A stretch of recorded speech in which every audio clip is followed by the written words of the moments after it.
तो चलिए इस रोंगटे खड़े कर देने वाली कहानी की तह तक चलते हैं और हम इसे सिर्फ महसूस नहीं करेंगे बल्कि ये भी समझेंगे कि आखिर कोई भूतिया कहानी असल में इतनी डरावनी बनती कैसे है।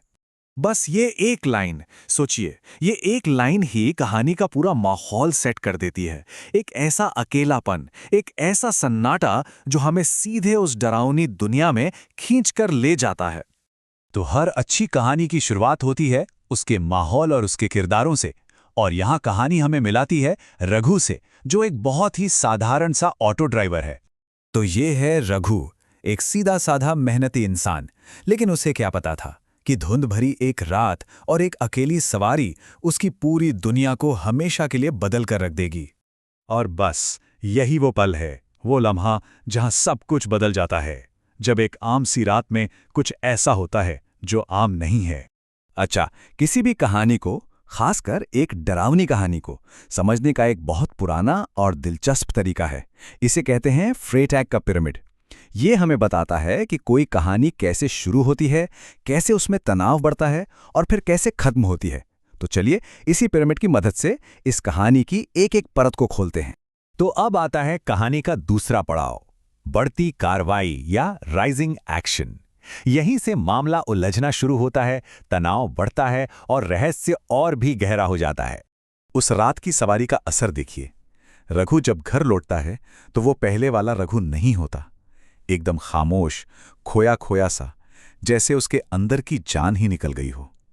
और उसका ये बदला हुआ रूप देखकर उसकी पत्नी रमा का दिल बैठ जाता है।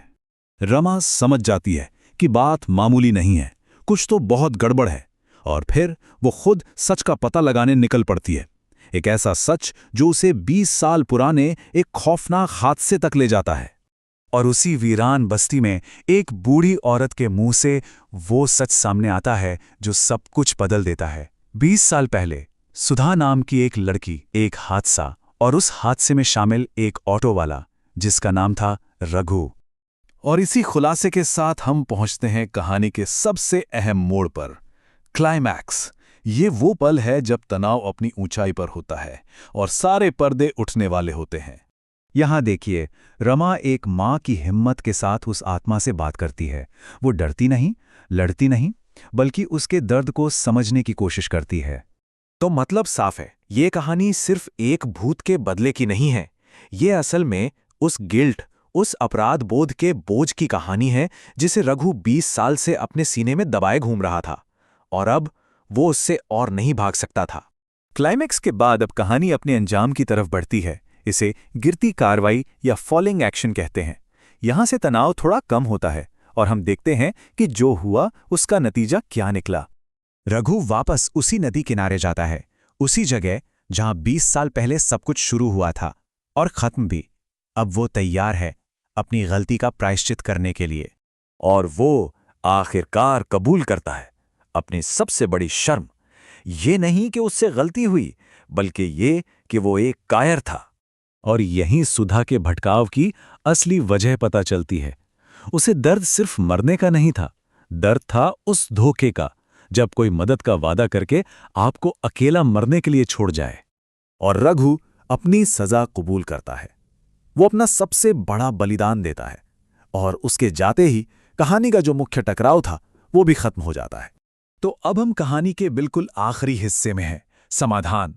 चलिए देखते हैं कि इस तूफान के गुजर जाने के बाद जो लोग बच गए हैं उनकी जिंदगी अब कैसी है। रमा और उसके बच्चों की जिंदगी में अब वो खौफनाक ठंडक तो नहीं है।